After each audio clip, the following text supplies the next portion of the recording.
Good morning, everyone. How are we feeling today? Good? The week going well so far? Alright. Happy Valentine's Day. On Monday, we kind of wrapped up with morphology, and then you had to do the quiz. How was it? Were there any challenges, any difficulties? What are content words? Can anyone tell me what content words are?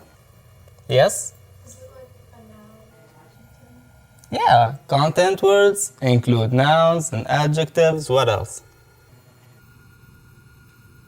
Yes? Adverbs. Adverbs. And one last thing. Verbs. Verbs. Those are the 4 types of content words. And how are they different from function words? Yes? It's easy to add new entries into the dictionary. Yeah, with content words, we are always adding new stuff to the dictionary. We are always coming up with new entries. Somebody invents a new kind of food, he calls it something, boom, new content word. Somebody invents a new toy, and the act of playing with it is referred to by a certain verb, boom, a new content word. However, with function words, it's not the same. How is it a different story? Yes? Function words are like pronouns, and it's harder to come up with a new pronoun. Yeah, for example, with function words, it's difficult to come up with new pronouns. In English, we have I, he, she, it, they. So in morphology, we talked a lot about morphemes, and there are 2 types of them. One of them are bound morphemes, and these are the ones that, yes? Can't stand on their own. They cannot stand on their own. For example, I cannot just say un or able. Doesn't make much sense. So all of these are bound morphemes. They need to stick to the free morphemes. Can make it like plural and doesn't change anything. All right. So the ones that change meaning are which one? Derivation. They are the derivational ones. Yes. They can make a word like plural. All right. So here we're talking about the plural s, for example. Yeah. And comparatives and superlatives. In comparatives and superlatives, we have the And s. and s. Any other examples?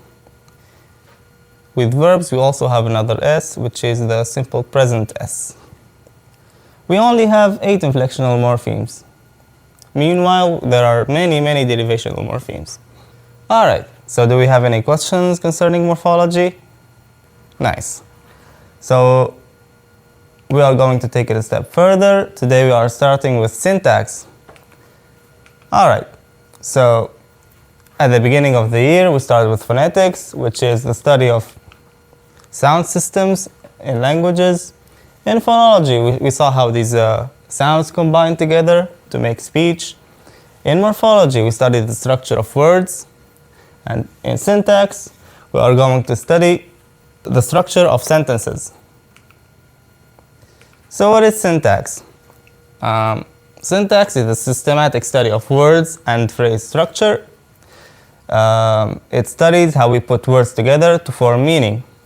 We studied sounds and we studied words. However, in our everyday language, in order to express our complex thoughts, we don't just speak in sounds. We don't say k. And we don't say words alone as well. So we don't say chair, bird, eat. Although we might do sometimes, but not usually. So in order to express our complex thoughts, we need longer units and strings of language. Here we have 3 words: gorillas, the, hungry. Can you combine these words into a phrase? Can you put them in a meaningful order? Want to do it, Jisoo? The hungry gorillas, very good. So we instinctively know that the hungry gorillas is correct. Meanwhile, hungry gorillas the doesn't make any sense. What about this one? Leslie, can you reorder these words? Bananas ate the. If we mix up both our phrases, we can find the hungry gorillas ate the bananas. So you don't have to be a language expert to be able to do something like this. So that tells you that we have innate syntactic knowledge, just the same way we have morphological knowledge, like we saw in the previous unit. We are going to watch a video about the WUG experiment, and in this video there is a proof that even children have unconscious syntactic knowledge. The experiment is conducted by Jean Burko. This is a LING. Now there's another one. There are two of them. Now got it right. So even though this child has never heard of the word WUG, and probably neither have you, because she made that up, so when she said, what are two WUGs called? They are called two WUGs. So he's capable of coming up with the plural version of that word, of putting it next to a determiner. The WUG experiment by Jean Burko is proof that we all have subconscious, innate knowledge of syntax, which allows us to actively use language without even thinking about it. You don't think about the structure of the sentence before you say it, right? It naturally comes out. Okay, so this is going to be very reminiscent of the previous unit because we are talking about word categories. Adjectives can tell us the quality or an attribute or a property of a noun. They include young, tall, heavy, quiet. Can you tell me an adjective, Janet? Pretty. Great. Pretty. Pretty, pretty. Let's take the adverb quietly. Ora, can you read the sentence? I tiptoed quietly through the house. Can you tell me which part of the sentence that quietly is modifying? Tiptoed? Tiptoed. It is describing the manner in which I tiptoed. Very good. Zoe, can you read the second sentence? She has an extremely beautiful dog. Can you tell me which part of the sentence extremely is modifying? The word beautiful. The word beautiful. It's telling me to what degree the dog is beautiful. Jisoo, the third sentence. You done surprisingly well. Surprisingly well. So it's modifying well. Oh, yeah. The word surprisingly is modifying well. Coordinating conjunctions are for, and, nor, but, or, yet. Do you know that easy way of remembering them? The word fanboys. Subordinating conjunctions are usually a bit longer, more than a syllable, so that's one easy telltale. So we have while, although, because, since, and others. We will be using abbreviations instead of writing the whole thing from now on. Let's try some practice. Let's determine the word categories in the sentence. The is a determiner. Oops. The word baby is a, anyone can participate. Is a noun. Slept is a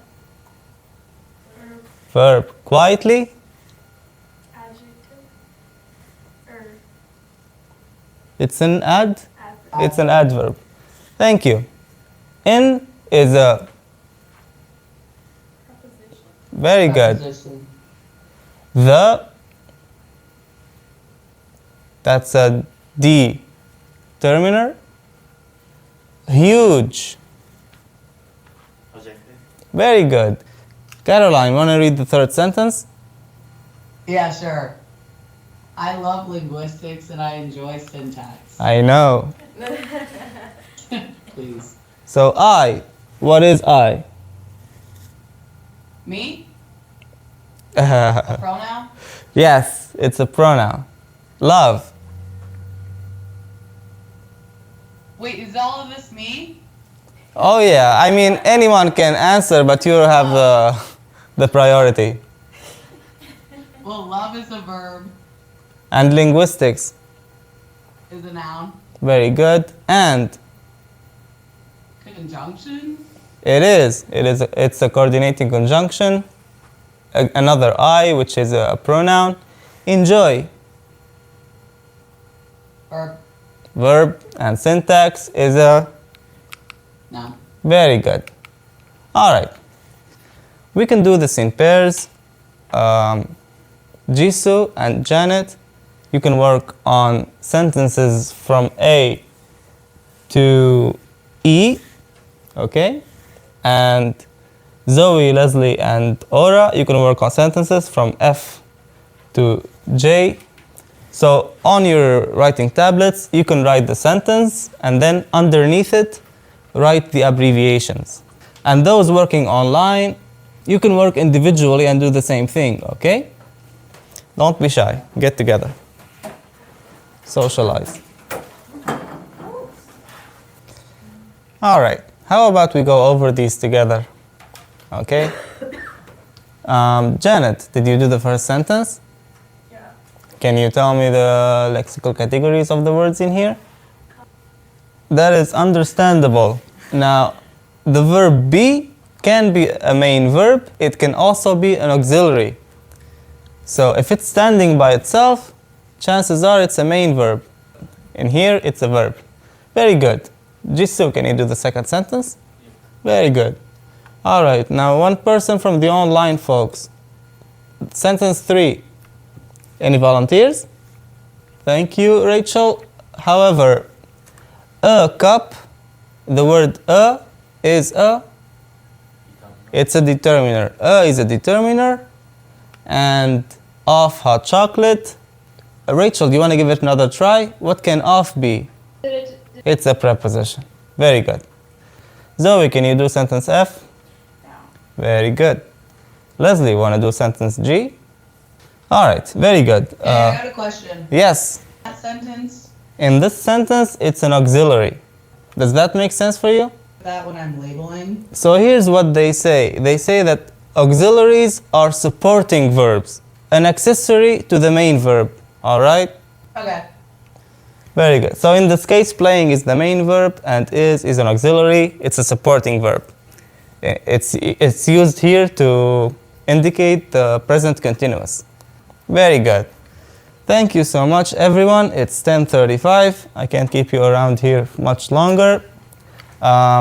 So I hope that made us all familiar with syntactic categories. You may have a look at discussion 4 on Blackboard. There's a couple of videos that you can watch. We'll make it due by Friday, all right? So discussion 4 due by Friday. Okay, thank you for attending, and I will see you on Friday. Thank you.